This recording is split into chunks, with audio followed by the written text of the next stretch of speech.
Obliterated is a new Netflix series from the creators of Cobra Kai. So today, let's see if it's worth your time.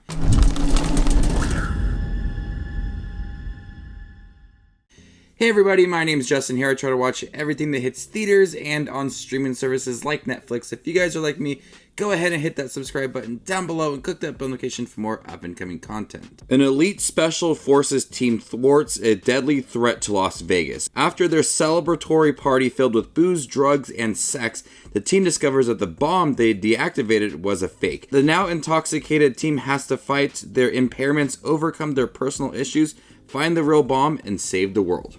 So this comes from the creators of Cobra Kai, 8-episode series of these elite special forces team members that are drunk, they are high, they are on drugs, and they have to find a bomb.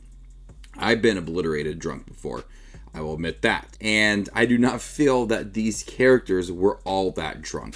Right in the first episode, they're partying, they're taking drugs, they're drinking, and they're having a hard time processing everything that's happening.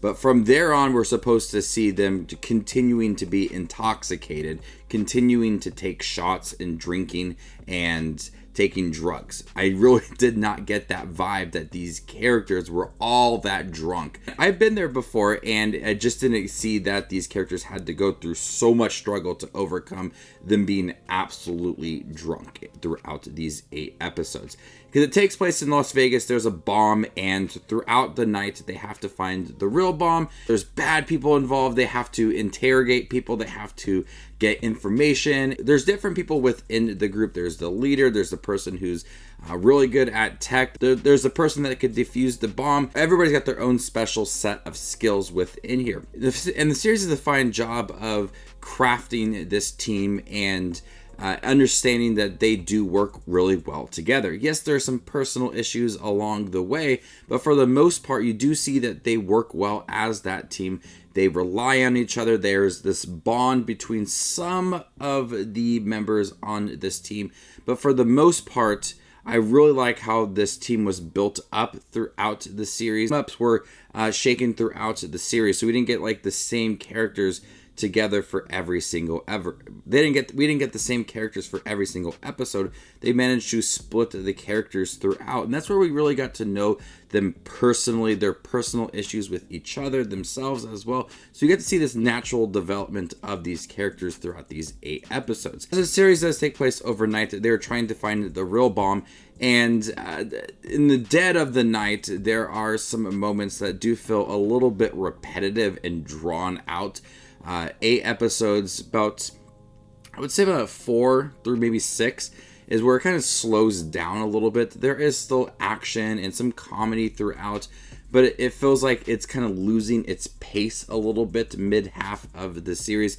And after I watched it, I couldn't help but think that I think it would have worked completely better if it was just maybe like an hour and 45-minute movie showcasing the bomb and them being drunk. It really could have kept up with the quick pace of them being obliterated, because it worked well in the beginning and it kind of just fell apart in the middle half of the series, but once again picks up at the end of it all. Now this is a comedy. There are a lot of crude jokes, a lot of sex in here, a lot of nudity, and there are times that I did laugh. I found some of the jokes to land, a lot of chemistry that worked well between the characters and interactions, personal issues that they had to make fun of.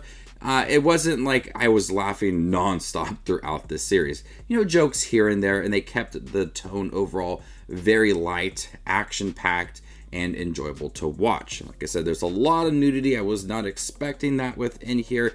A lot of sex in here as well. And the action's pretty good. There's some really decent filmed action scenes, some bloody sequences, people dying left and right. They managed to provide a lot of intense action throughout in Las Vegas, and there were some creative ways that they managed to pull that off within the series.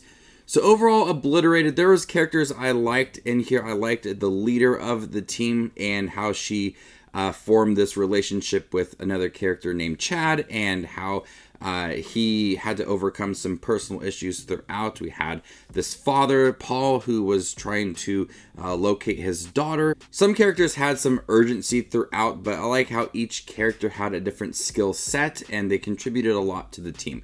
So overall, Obliterated, despite not them really feeling like they were obliterated and absolutely drunk within this series, I did find some comedy and some fun action throughout, likable characters, and some pacing issues throughout. But overall, it was a good time for what it was. I like Cobra Kai, so I was really curious about this series.